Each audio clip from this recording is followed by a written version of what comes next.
Dzień dobry moi drodzy.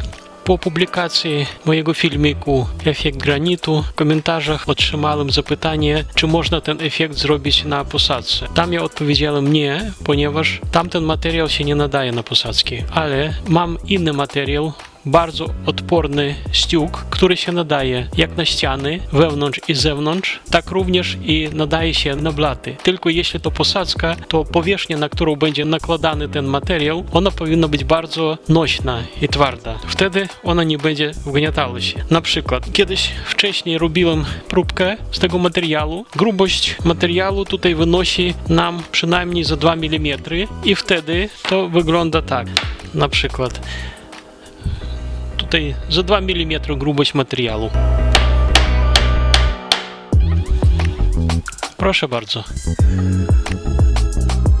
Żadnej dziurki nie ma, tylko są ryski. I sam materiał jest naprawdę mega odporny i twardy. Przy tym efekcie niecałe pół milimetra. Oczywiście on nie będzie taki odporny. Czyli ten materiał jest odporny. Moja odpowiedź brzmi rzeczywiście tak. Czy ten materiał się niszczy? Moja odpowiedź brzmi oczywiście tak. Czy kiedykolwiek spotkałem materiał, który się nie niszczy? Moja odpowiedź rzeczywiście nie. Nie ma takiego materiału, który się nie niszczy. Kwestia tylko tego, jakie obciążenie na siebie przyjmuje. Tutaj zrobiłem efekt granitu, który można zrobić na posadzkach, na ścianach wewnątrz-zewnątrz, na blatach. Tylko tak jak powiedziałem, albo grubość tego materiału powinna wynosić minimalnie za 2 mm, albo powierzchnia, na którą on będzie nanoszony, powinna być bardzo, bardzo twarda. Impregnować ten materiał można woskiem i wtedy on wygląda jak stiuk, albo można impregnować lakierami, można impregnować impregnatem do tynków. Wszystko zależy od tego, jaki efekt chcemy uzyskać i na co ten efekt powinien być odporny. A teraz wracamy do techniki aplikacji. Na początku nanosimy pierwszą warstwę. Pierwsza warstwa może być zabarwiona, może być niezabarwiona, ale ona powinna być gruba. Wszystko zależy od tego, jaką kasą my dysponujemy. Można zrobić cienko i wtedy metr kwadratowy będzie nam niedrogi. Można zrobić grubo i wtedy oczywiście pójdzie dużo materiału i metr kwadratowy wyjdzie nam drogo. Nakładamy pierwszą warstwę standardowo, równo, po całości. Zaczynamy.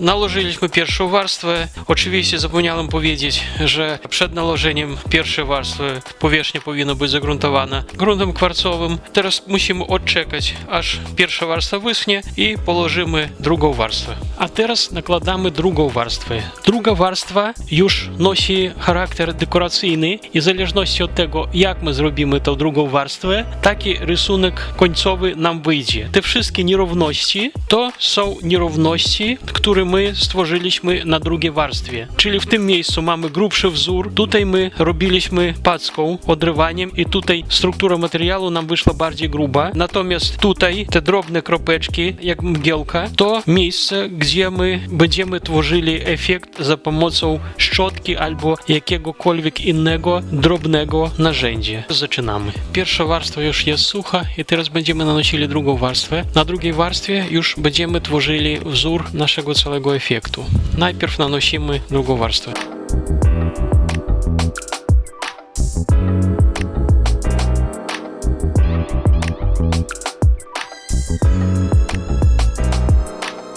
A teraz na mokrej drugiej warstwie stworzymy rysunek efektu. Rysunek można tworzyć za pomocą różnych narzędzi. Tutaj najpierw ja użyłem pacy weneckiej. Również można rysunek tworzyć szczotką. Tylko szczotka musi nie mieć równych kształtów, a być jednolitą. W tych miejscach, gdzie mamy chropowatość, tam wyjdzie nam więcej jasnego efektu, natomiast gdzie bardziej gładko, efekt będzie bardziej ciemny. Pamiętając o tym, tworzymy strukturę rysunku.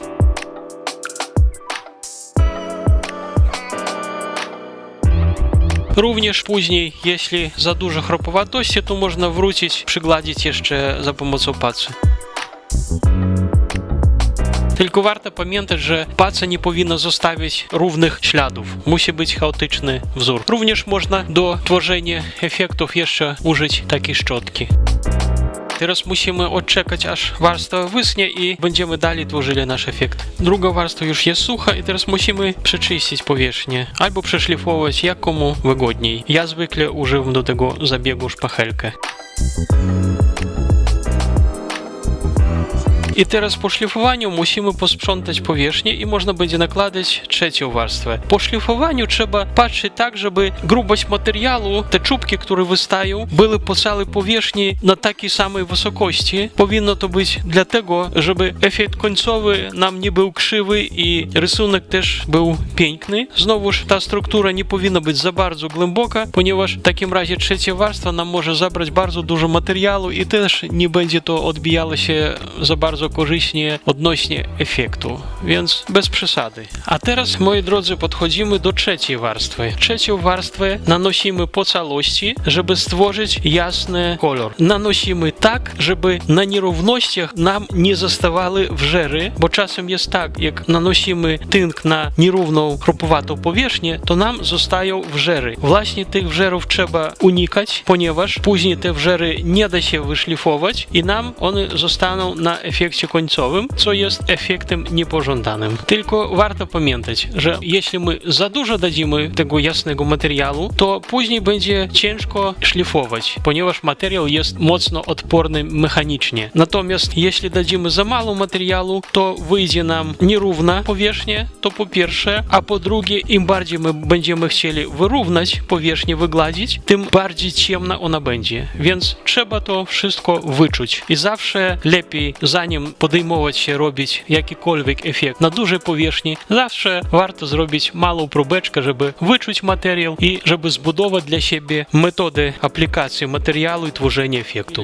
Już porobiliśmy porządki po czyszczeniu drugiej warstwy i teraz będziemy nakładali trzecią warstwę. Trzecią warstwę będziemy nakładali w innym kolorze. Przy tym efekcie ja na przykład będę nakładał tynk w białym kolorze, ale tutaj może być użyty inny kolor i kilka kolorów. Wszystko zależy od tego efektu, który chcemy osiągnąć. Nakładamy tynk ani za grubo, ani za cienko, ponieważ jeśli położymy za cienko, może nie wyjść gładka powierzchnia. Natomiast jeśli położymy za grubo, to później będzie bardzo ciężko jego wyszlifować, więc trzeba po prostu wyczuć.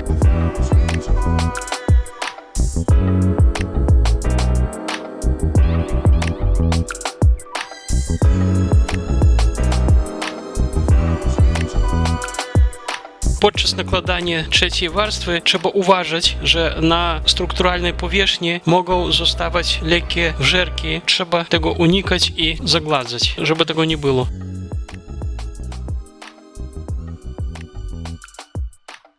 I już gotowo. Teraz ta warstwa powinna wysnąć i dalej będziemy tworzyli efekt. Tynk już jest suchy, teraz zaczynamy jego szlifowanie. Tak jak mówiłem, materiał jest dość twardy, więc zaczniemy od bardziej grubego papieru. Oczywiście maszyną to może nie trzeba byłoby nawet taki gruby papier, ale ja tutaj będę na próbce szlifował ręcznie, ponieważ nie chcę robić za dużo bałaganu maszyną. Wezmę na początek papier 16.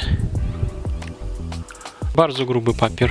Tylko trzeba ostrożnie, żeby nie narobić głębokich rys. Wszystko trzeba wyczuć.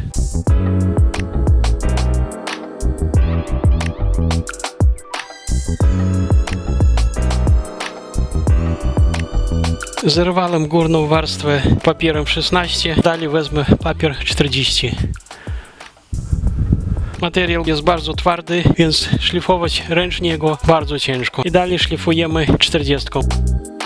Faktycznie materiał bardzo ciężko się szlifuje. Przeszlifowałem 40.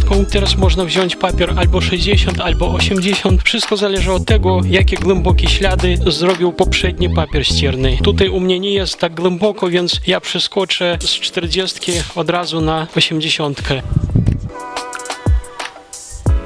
Im bardziej chcemy, żeby był efekt ciemny, więcej musimy wyszlifować materiał. Jeśli chcemy, żeby efekt był bardziej jasny, to oczywiście tak głęboko nie ścinamy materiał.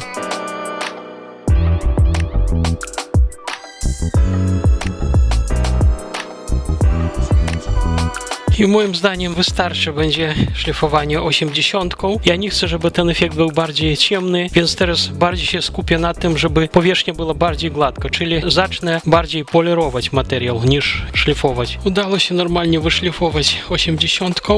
Nie ma widocznych rys, które mógłby zostawić grubszy papier. I teraz biorę cienki 320 i szlifuję.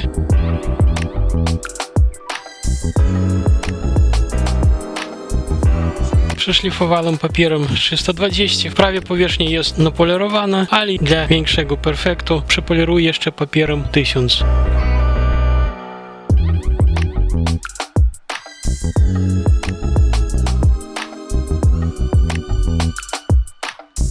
I już jest gotowo. Teraz trzeba oczyścić powierzchnię od kurzu i jeszcze zaimpregnować. Impregnować można albo woskiem, albo lakierem, albo impregnatem do tynków. Wszystko zależy od tego, na jakie warunki powinna być odporna powierzchnia oraz jakiego efektu chcemy uzyskać. Jeśli impregnować woskiem, to powierzchnia bardziej będzie wyglądała bliżej do styku. No i teraz ostatnie podejście to impregnacja i będziemy impregnowali woskiem.